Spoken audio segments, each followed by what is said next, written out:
শৌচাগার নয়, খোলা জায়গায় মলমূত্র ত্যাগ করতে ভালোবাসেন ভারতীয়রা। রেল লাইন থেকে শুরু করে খোলা মাঠ আর নদীর পাড়, কোনো কিছুই বাকি রাখেন না তারা।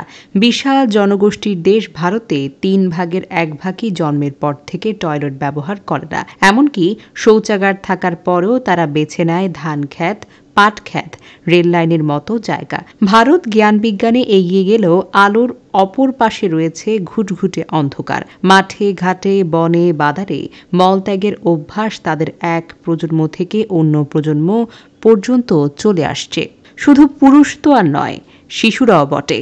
ভারতীয় নারীরাও উন্মুক্ত স্থানে টয়লেট করতে বেশ পছন্দ করেন। সে দেশের 60 কোটিরও বেশি মানুষ অভ্যস্ত খোলা স্থানে মলমূত্র ত্যাগ করতে। এই সমস্যা সমাধানে বছর বছর ঋণসহ বিভিন্ন আন্তর্জাতিক প্রকল্পে বরাদ্দ আসে কোটি কোটি ডলার। নানা প্রচারণা সত্ত্বেও লজ্জার এই রেকর্ড কোনোভাবেই দূর করতে পারেনি মোদী সরকার। ভারতে টয়লেট সুবিধা নেই 19.4% পরিবারে। শহরাঞ্চলে মোট পরিবারের 6.1% এবং গ্রামাঞ্চলে মোট পরিবারের 25.9% টয়লেট নেই। ভারত যে রাজ্যে টয়লেট সুবিধা সবচেয়ে কম রয়েছে সেগুলো হলো বিহার, ঝাড়খণ্ড, ওড়িশা, মধ্যপ্রদেশ এবং উত্তরপ্রদেশ। গ্রাম এবং শহরগুলো শিক্ষা প্রতিষ্ঠানগুলোতেও নেই ঠিকঠাক মতো টয়লেট।